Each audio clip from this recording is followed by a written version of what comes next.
revenge you want, have at it. If it's restitution, there's nothing left. What I want, Shang Tsung, is to elevate you, to make you the great sorcerer that now you can only pretend to be.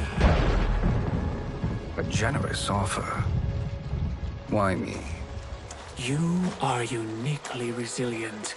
Who else could eke out a living traveling Outworld's hinterlands, selling quack cures and fake magic? A living? It is barely survival. And you were meant for more. To live among kings, not peasants. But since before you were born, you have been conspired against by those who fear how formidable you could become. How do you know this? Who are you? I am your deliverer, Shang Tsung. Join me, and I will put the realms at your feet. Water streams down Shang Tsung's face as he meets the woman's glowing blue eyes. He smiles toothily. A title appears, Mortal Kombat 1. Three men wearing sun hats plow a farm by various cottages. Power line towers hang crookedly near them. An ornate building sits on a mountain peak looming behind. This is a good harvest, Kung Lao. Yes. It is a blessing, Raiden. You would rather we starve? No, of course not. But we've worked these fields since we were kids. In 40 years, we'll still be here. Stooped and feeble like Old Man Wei. An old man glares at them and spits. Kung Lao waves. As long as I've known you, you've dreamed of leaving Fengjiang. Why can't you be happy here? Our ancestors fought in great wars. They died with honor and glory. Stories of our great adventures will be passed down for generations. It may not be glorious, but what we do helps the village thrive.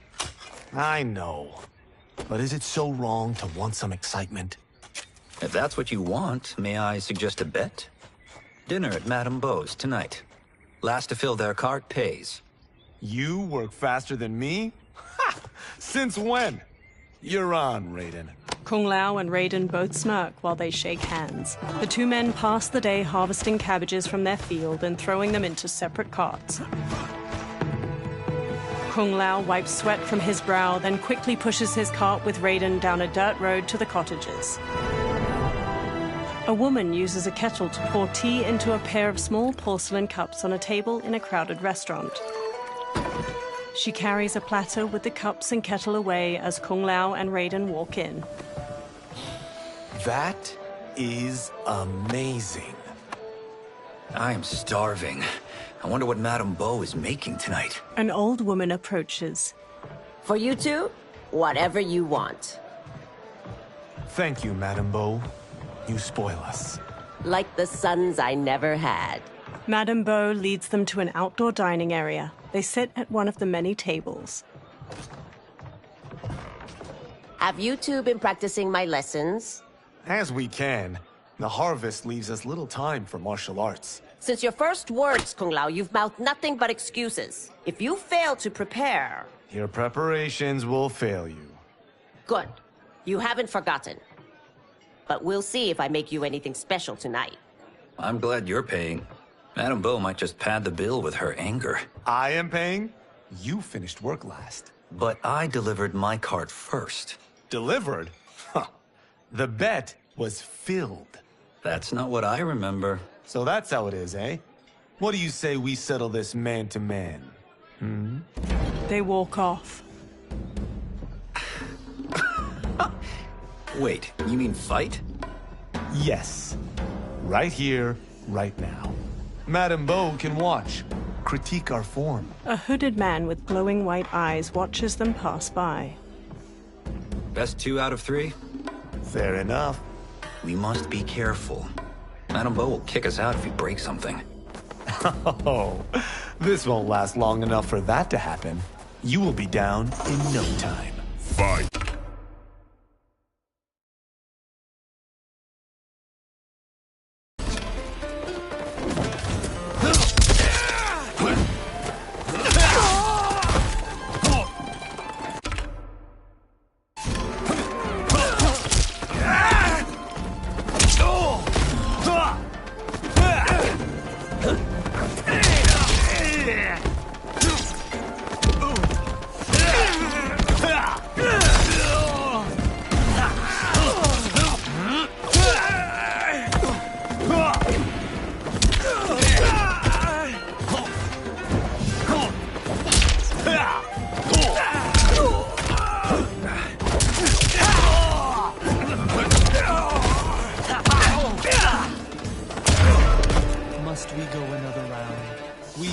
know how this ends.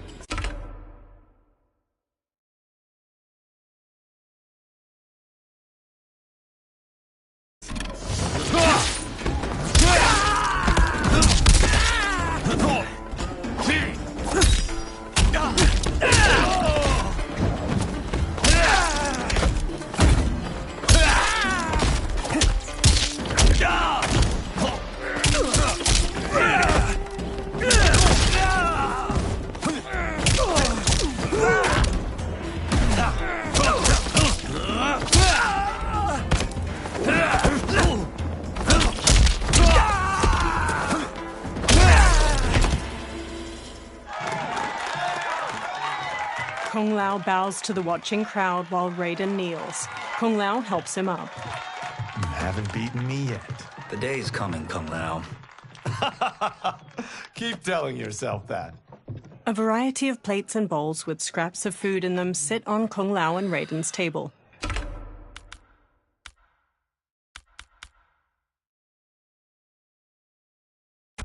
You were hungry. Oh. Everything was delicious, Madame Bo. Thank you, Raiden. You boys are always a pleasure to cook for. Raiden hands her cash, but his face drops as she beckons for more. A breeze wafts a bill from his hand toward a man in a dark garb and gas mask. He closes his fist around the bill, then looks toward Kung Lao and Raiden.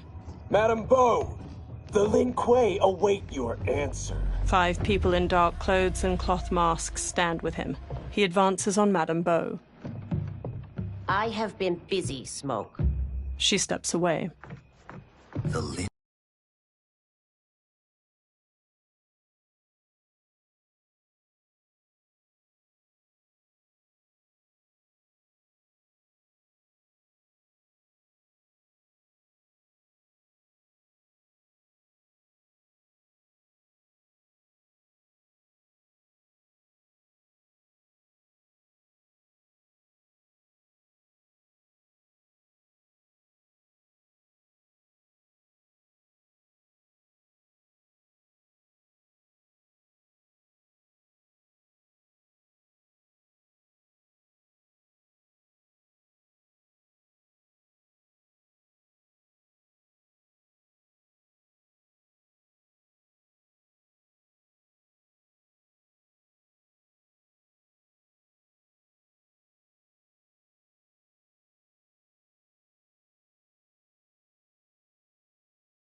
Kuei?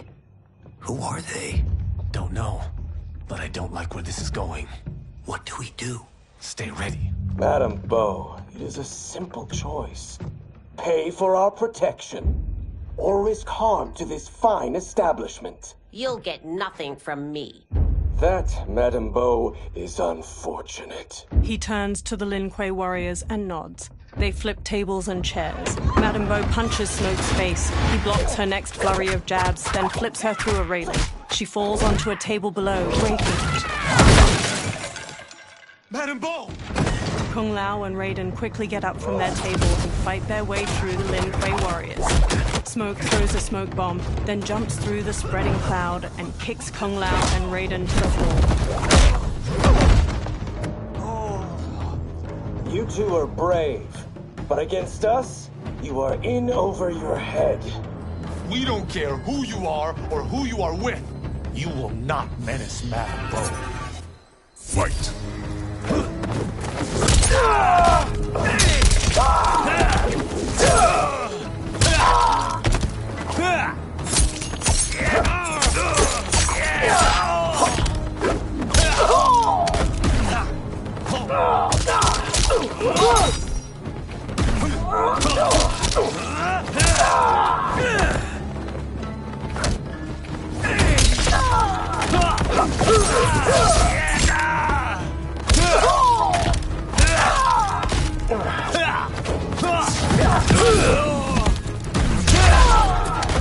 You picked the wrong person to extort, ruffian.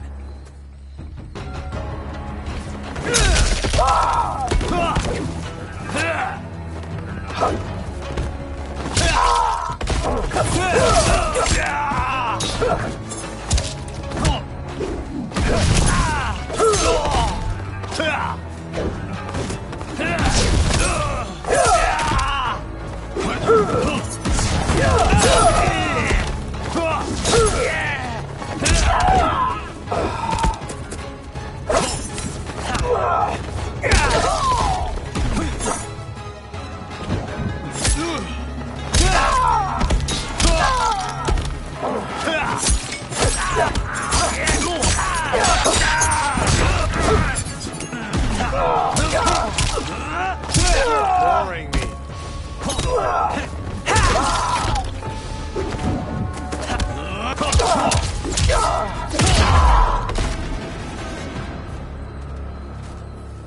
Now who's in over his head? Raiden punches a Lin Kuei, who stumbles back. Kung Lao grabs him, then drops him. This was you? Honestly, I'm surprised too.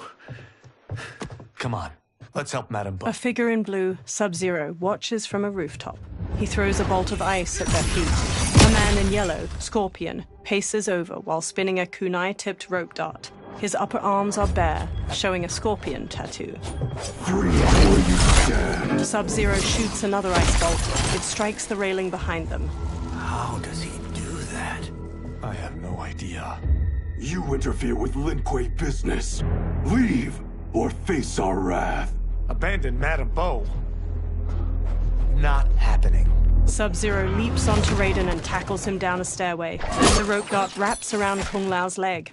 Scorpion pulls at him with it. He yanks Kung Lao to the floor and drags him closer.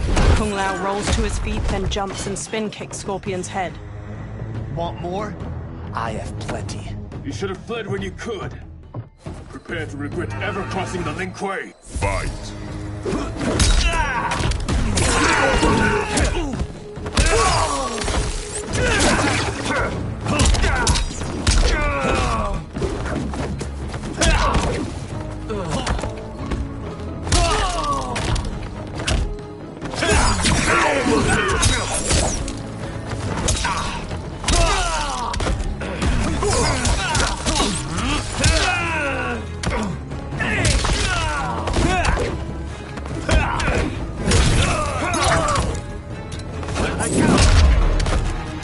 For what it's worth, I'm not regretting this yet.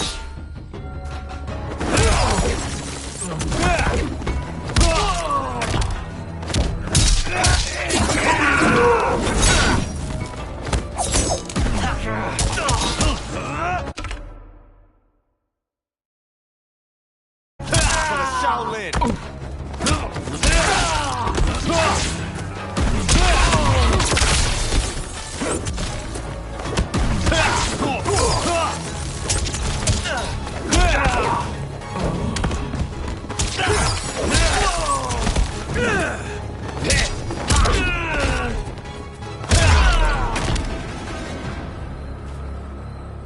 It is you who will regret crossing me. Kung Lao watches Sub-Zero kick Raiden into a pillar from the balcony. Raiden looks up, then climbs the pillar to the level above. Sub-Zero eyes him, then kicks two legs out from under a table, turning it into a ramp. He uses it to vault through the air and kick Raiden on the upper level. Raiden staggers into a bar counter where a man drinks. Raiden grabs a cleaver from a pig's head sitting on the bar and swings it at Sub-Zero. Sub-Zero weaves around the blade and Raiden slices off the cap of the man's liquor bottle. He pours it into a cup. Sub-Zero blasts ice at Raiden, freezing his hands to the bar. The man plucks a bit of the ice and drops it into his drink. Kung Lao throws his hat at Sub-Zero's head. It bounces off harmlessly. Smirking, Kung Lao shrugs. Incompetent. Kung Lao chucks a circular chakram decoration. It nicks Sub-Zero and plunges into a wall. Oh, that works. I have had enough of you.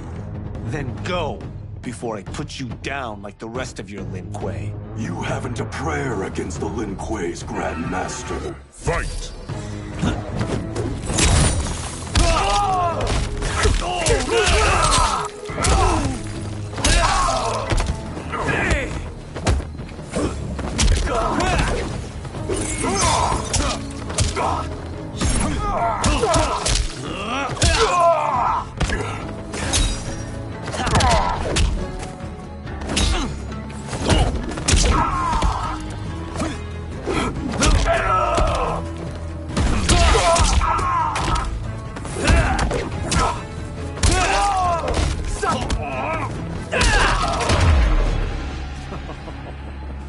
sorry, but I have to ask. Can any of you...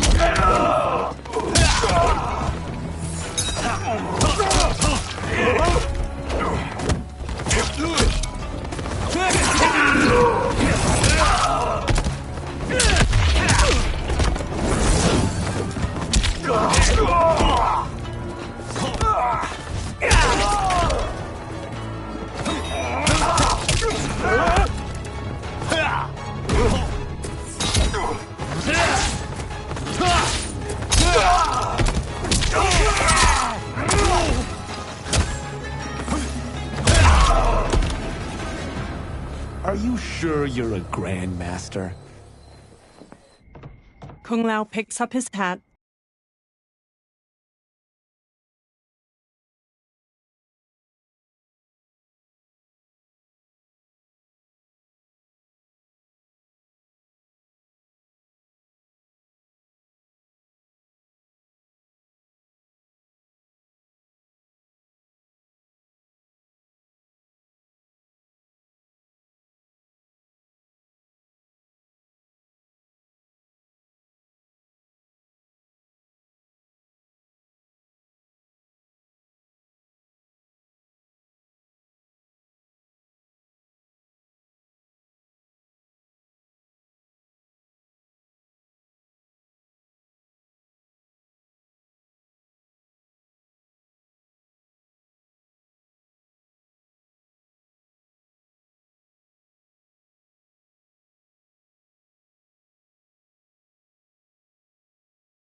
then eyes the chakram decoration stuck in the wall. He strokes the hat's brim.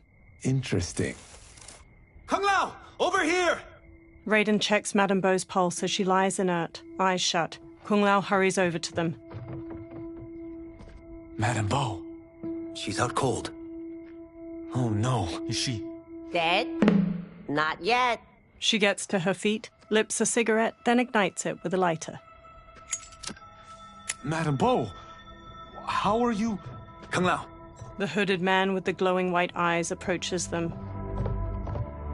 Madame Bo takes a drag from her cigarette while the man meets her eye. So, Madame Bo, are they ready? A bit thick in the head, perhaps. But they are ready. His eyes are glowing. I am Lord Liu Kang, God of Fire, and Protector of Earthrealm. God? Earthrealm? Madame Bo has been preparing you for this moment since you were boys. Today, you have proven worthy of joining my champions. This fight was... a test? Of your ability and character, yes. Liu Kang looks to the upper level. Ihan, Kuai Liang. Smoke, Scorpion, Sub-Zero, and the other numerous Lin Kuei warriors get to their feet. Kung Lao crosses his arms and crinkles his nose as Sub-Zero and Scorpion step to him and Raiden. The others stand along the balcony.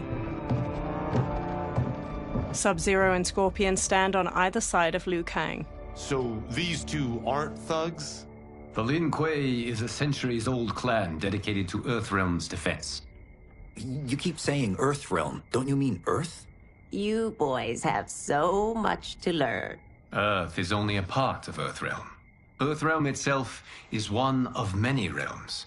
Together, they comprise the whole of the universe. The realms can be fierce, bitter rivals. That's why we need champions to defend ours.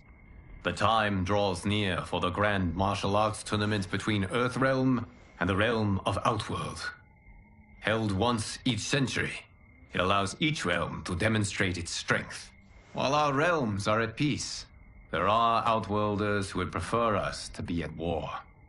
Our victory in the tournament will temper their zeal. I've taught you everything I can. You must finish your training with Lord Liu Kang. More training? These two couldn't defeat us. What? They were pulling their punches. Had we not held back, you would not have survived. Come. The monks at the Wuxi Academy await to continue your tutelage. I am ready, Lord Liu Kang. And you, Raiden? Leave Fengjian? I'm needed here. Earthrealm needs you, Raiden. You'll best serve the village by being one of its champions. I understand. Excellent. I will join you soon. First, there are other champions I must gather. Sunlight soaks through a jungle canopy. A man in a leather jacket and wide-brim hat hacks through the foliage with a machete. Another younger man with a backpack and rifle trails behind him. The men pause. We're off the map. We should go back, recheck the route. It's this way. The man with the hat slices through the jungle as he strides forward. The pair slow to a stop and look out at a massive human skull carved into the front of a stone edifice, a large doorway at its mouth. The temple. The pair move along a ruined stone pathway leading to the temple entrance. They stop near a seated woman. Flies buzz around her. The man with the hat shines a flashlight in the woman's face, revealing her to be a corpse with various darts sticking from her. Rot partially covers her face and her glassy eyes gaze blankly out. A swarm of beetles scurry out of her mouth. God damn it, Alessia. He cringes as the younger man's face draws tight. They examine numerous holes on the temple doorway. The darts came from here. The man leaves through a journal filled with notes and drawings of venomous animals. Can you open it? Without killing us? Let's hope so. The temple doors open. Light streams past the two men and into the dusty entryway of the temple. Both turn on their flashlights and step inside. They walk through a broad hall. Thick pillars with human figures carved into them line its walls. They turn a corner. Sunlight floods through ruined parts of the wall to their left, and small weeds rise from cracks in the stone floor. Turn them off. They turn off their flashlights. And we're definitely getting warmer. The pair moves down an aisle hedged in by low walls. Lines of fire flicker along the top of each wall. How are these still burning? Oil bubbles up from the ground. The chamber channels it somehow. They move to a doorway blanketed with ivy at the end of the aisle and pause. The two men hop down a short ledge and continue forward. The man with the hat leads the younger man down a path winding through various tall rock formations. They enter a vast chamber. Metal hooks hang from the ceiling over flames flickering in a central circular dais where the rotting body of a man sits on a throne made of intricately carved stone. He holds an ornate metal shield in one hand and a mace in the other. Karavala! And his shield! What? Silver liquid shimmers around large stones in the floor beyond. So? There's metal in the floor. It's not just any metal. It's liquid mercury. Shit, that stuff's toxic. Fatal. Only step where I step. The man with the hat carefully picks his way across the path of stones, the younger man close behind. The younger man steps onto a different stone and starts to fall. The man with the hat grabs his shoulder. Huh? What did I say? The man with the hat steps back on another stone. It sinks a little. The two men sprint across the stones as liquid mercury floods out of channels and ruined pillars surrounding the dais. The man with the hat reaches the other side. The younger man stumbles, then leaps to solid ground. I'm sorry. Not now. He examines the reflection of a pillar in the liquid mercury surrounding the dais. He eyes the pillar itself. Get out the explosives. That's our bridge? Do this right, it'll fall across. The younger man sets explosives at the base of the pillar. A gnarled hand shoots up from the liquid mercury. Two armored women with tattered bat wings rise up. Kalima? They're real? The Kalima fly toward them. Keep working. I'll take care of the she-beasts. You disturb Kataravalla's slumber. For your sin, you die. Fight!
Got no time to die, crazy lady.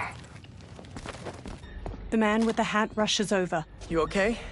Yes, we ready? The younger man nods and detonates a bomb that blows up a pillar. The pillar falls and they fist bump. Physics for the win. Let's go. They walk across the fallen pillar above the pool of mercury and explore deeper into the overgrown tomb. They stop by the corpse of Kataravala. The man with the hat brushes his hand across its shield. The younger man exclaims, "This'll be worth millions."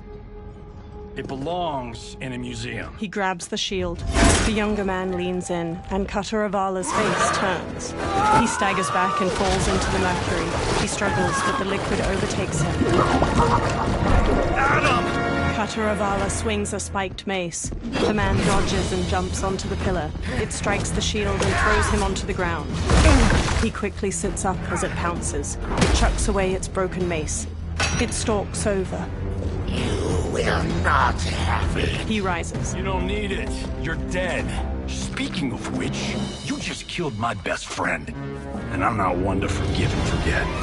Fight!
Now where's that shield? He sprints past Kataravala.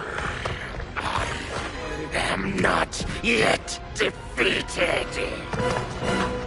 Yes, you are. He spins, chucks the shield, and cuts its head off clean. The shield slams against the wall and bounces back into his hand. Time to go home. Cut! Printed! I knew it! Woo! I felt that one.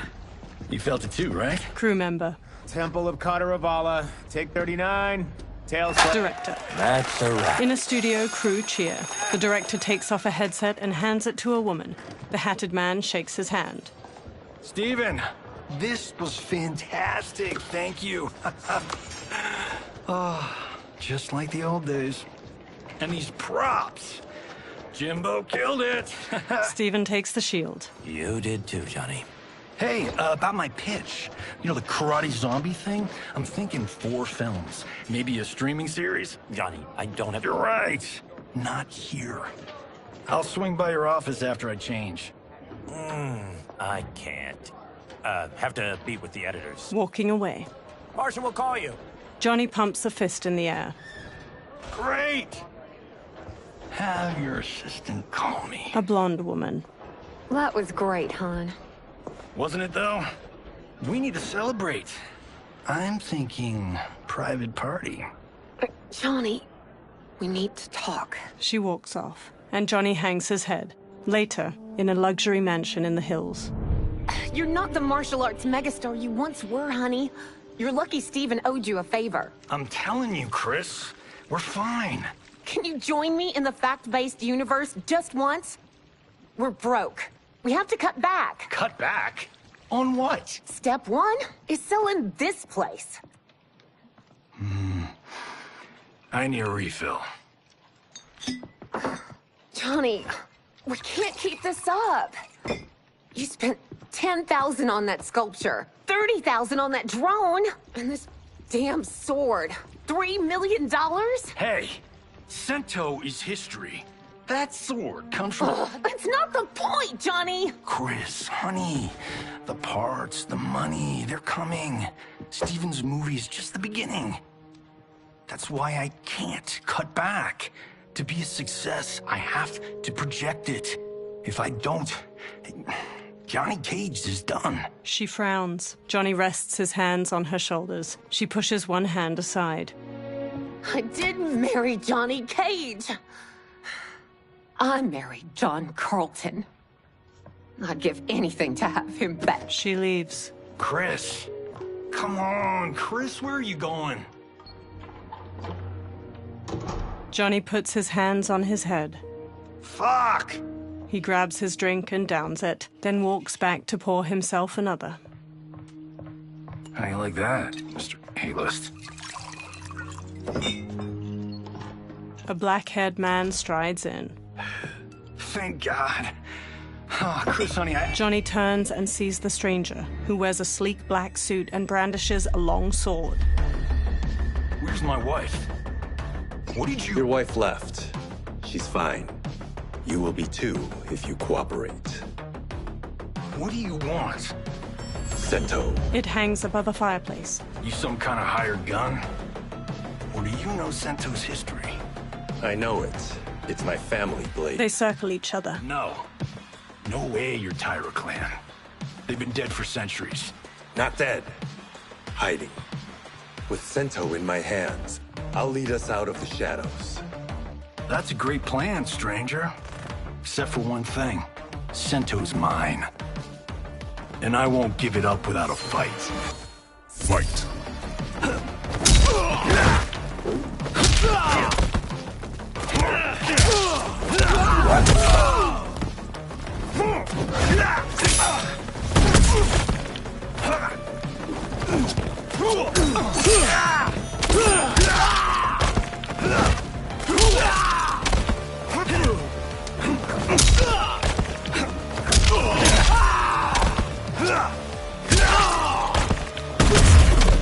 You tried robbing the wrong house.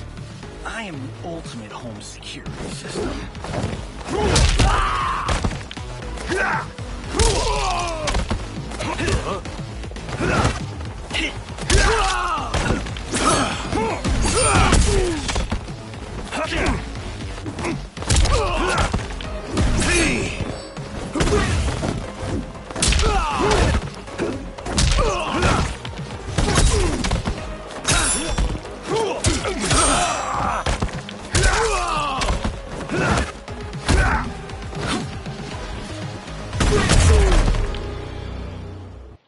My house, my rules. Later at night, the defeated swordsman is tied to a chair.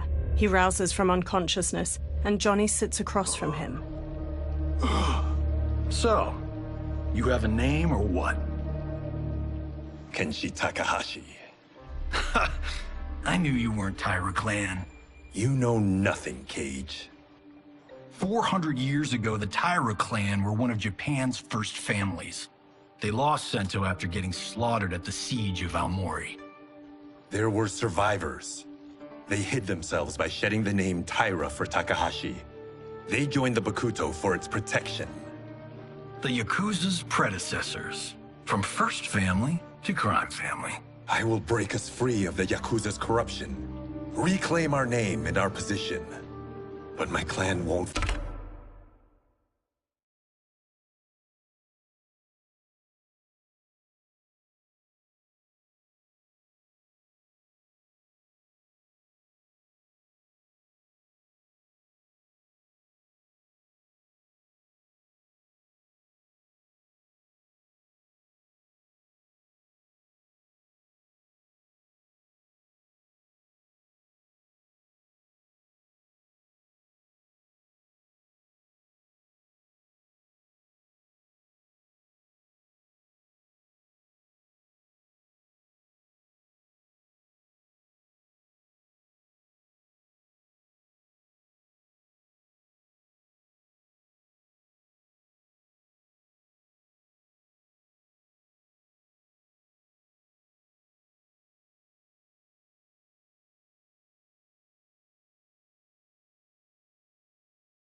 me unless I prove that I can lead. That's why I need Sento. And that's Malibu's finest. He walks toward the door. It's a great story. Bullshit. But great. You should seriously consider becoming a screenwriter. Liu Kang, Scorpion, and Sub-Zero wait outside. What in the actual fuck? Good evening, Johnny Cage. I am Liu Kang, protector of Earthrealm. May we enter? Nothing's being shot here tonight. You sure you're in the right place? Yes. We come on a matter of grave importance. We must speak to you and your guest. What? Johnny narrows his eyes. How do you know about him? Because I am the god of fire. Chris, you vixen. Nicely done. Sure. Come right in. Glowing eyes are a nice touch. They approach Kenshi, who remains tied up beside an indoor pool. Kenshi Takahashi. A tragic figure with a noble cause. Your actions this evening do you no credit. Who are these people? You tell me. They're your scene partners. I also know of your struggles, Johnny Cage. I am here to offer you both a path forward. Dun, dun, dun. Oh, come on, guys, let's call this. Chris was a doll to set this up, but as pranks go, this one's a bit obvious. This is no prank. Ihan, Kuai Liang, if you please. The blue-robed Sub-Zero starts to untie Kenshi. All right. I'll play my part in this martial arts LARP. The missus ought to get what you paid for. Okay. Hey, you... Hey, you! Get your damn hands off him. I said, get your hands off. Johnny grabs him, but Sub-Zero kicks him across the room. Johnny slides into a table where the $10,000 sculpture on top teeters and falls. Scorpion. Was that necessary, brother? To put him in his place. That was a Hichuli. One of a kind. He stands. All right, I don't care if this is a damn prank. You crossed the line. Fight.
And scene. I hope you're insured, because you're paying for my Hichuli. Imbecile! You have no idea with whom you're dealing. Liu Kang bursts into flames. The flames dissipate. That's no special effect. Indeed, Johnny Cage. Johnny shifts his footing and glares. Kuai Liang. Scorpion bows. Okay, let's go back to one here. Who are you again? Lord Liu Kang, protector of Earthrealm. God of fire. Well, that last one tracks. But what's an Earthrealm? All will be explained, Johnny Cage. For now, what is important is that you both have been chosen to join its champions. Why him? Or me, for that matter. Because I have faith that you will rise to the challenge. And because your service will change the arcs of your lives. Johnny eyes Kenshi. Later, men spar in a sunlit courtyard. Mountains surround them, and lion statues border the entrance to the courtyard. Red pagodas are situated nearby, and cherry blossoms are in full bloom. Several monks wear brown and orange uniforms. Later, they strike wooden dummies that have small poles sticking out. Others spear their hands into steaming hot sand in rock bowls. Later, a monk with a braid swings at Raiden. Raiden blocks and punches his chest. Another attacks, and Raiden counters with a flying kick. Raiden strikes and front kicks a third challenger. Hunching over, Raiden shuffles in an offensive stance. He straightens and brings his hands together, fist to flat palm, and the nearby monks do the same. Kung Lao saunters up with a razor-rimmed hat. That is not a good idea. It is genius, Raiden. The next time we see Sub-Zero, I will have to thank him for inspiring it. Ow! See? It won't be effective. Kung Lao throws the hat like a flying disc. It slices a target and flies back. He catches it by twirling a finger inside it. Maybe it's too effective. Johnny walks up. We just need to get on with it. I've been cooped up here for months. I can't base a cinematic universe on Outworld's monsters and magic if I don't ever see them. Kenshi joins. That's why you're here? Liu Kang said this gig would change the arc of my life. That's how it gets done. My ex will rue the day she gave up on me. So selfless. Oh, please, Tattoo. You're just here to get your sword back. We all have our reasons for being here. Some better than others. But we are not here to fight among ourselves. We are here to fight for Earthrealm. It's about damn time. Liu Kang steps out. And today, one of you will be chosen to fight for it at the tournament. Only one of us, Lord Liu Kang? Isn't Outworld fielding several champions? The tournament's rules give the host realm that advantage. And it is Outworld's turn as host. You know, I don't know why I've never asked this, but, what's our record at this tournament? Earthrealm and Outworld have long been evenly matched. But Outworld is gaining strength. Should it win, its more militant factions will be emboldened. I thought you admired Outworld. It is a place of great knowledge, wealth, and beauty. But our realms do not share goals and beliefs. We coexist peacefully, because Outworld respects our strength. Should we show weakness, our rival will become our enemy. I will not lose, Lord Liu Kang. First, you must win the right to represent us. Whichever one of you outlasts the others will be chosen. He sits on a chair in the middle of the courtyard, and every man except the four kneel. Raiden, step forward. Raiden bows. Good call. Call the weak first. You shall face him, Johnny Cage. Ready for your close-up? All right, let's do this. But remember, farm boy, I'm a global martial arts icon. I don't think you can handle this much boom. Liu Kang rolls his eyes. I am ready, Johnny Cage. My mind and spirit fight as one. Fight!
fight was an honor. Raiden helps Johnny up by the hand. You're welcome. Kenshi Takahashi, you are next. Kenshi steps toward Raiden, his sword in hand. He shoots a hard look at Johnny as they walk past each other. You have skills, Raiden, but you're inexperienced. Whatever experience I lack, I make up for in heart. It's nerve, not heart, that wins fights. I should know. I've been in hundreds of them. Fight!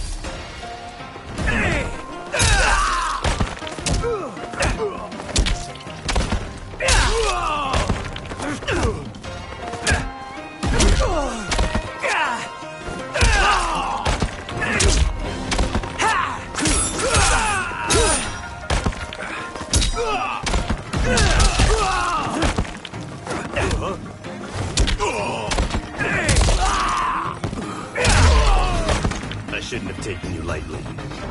I won't do it again.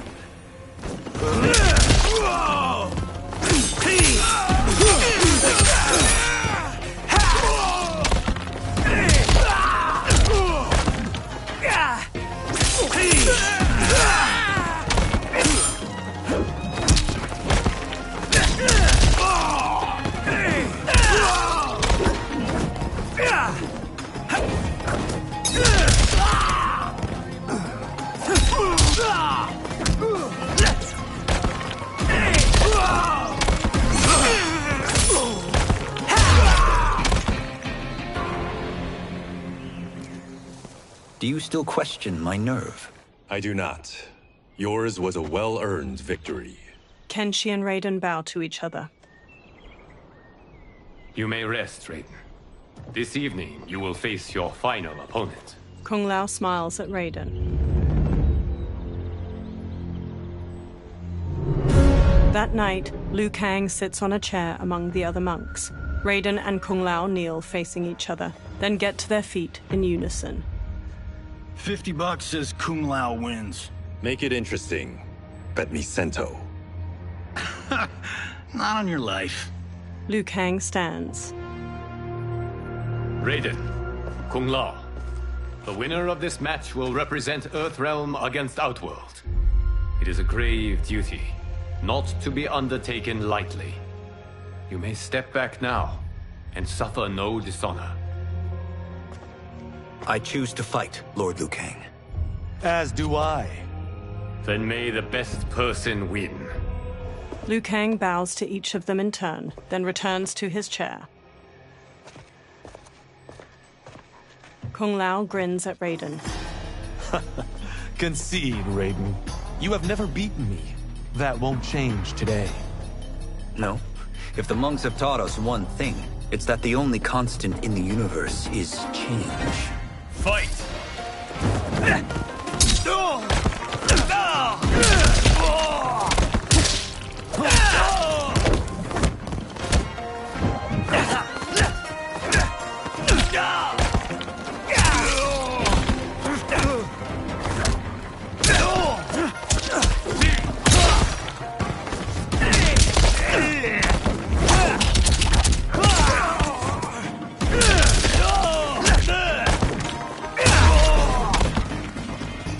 That was pure luck.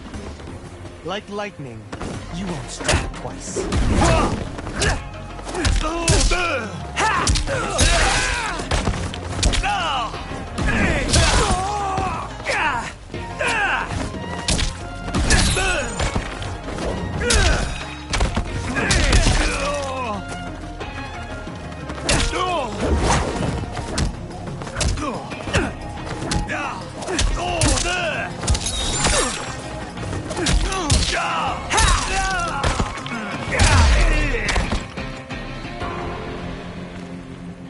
There is a first time for everything, Kung Lao. Raiden helps Kung Lao up. Although you have all trained well, Raiden has excelled. This outcome does not surprise me. Kung Lao hangs his head. How could I have... He gathers himself. Congratulations, Raiden. For the tournament, You will need this. Raiden takes a small metallic amulet with a dragon symbol glowing on its surface from Liu Kang. Electricity crackles from it onto his palm. Forged by the Elder Gods, it gives the wearer power over lightning and thunder. Go ahead. Try it. Kung Lao and Liu Kang watch as Raiden slowly turns around, staring at the amulet. Electricity surges from it into his fingertips. Johnny records video with his phone as Raiden channels a bolt of lightning at a large statue. Holy Ark of the Covenant. Raiden stops. It is incredible. But is it necessary? In addition to possessing great might, the Outworlders you will face also wield great magic. The amulet levels the playing field. You must be careful, Raiden. You could get hurt. Even killed. No tournament participant has ever been grievously injured or killed. I would never send my champions unwittingly into mortal combat. We leave in 7 days for Outworld's capital, Sundo. The tournament will be held at the palace of Empress Sindel. Raiden, Kung Lao, Johnny, Kenshi, and the monks follow Liu Kang into a temple with numerous dragon statues coiling near its entrance. Liu Kang waves his hands around in a flowing motion, then a portal opens. Outworld can be both alien and intoxicating to Earthrealmers. Do not become drawn in. You must focus on the task at hand. Johnny records the portal, a swirling vortex of fiery light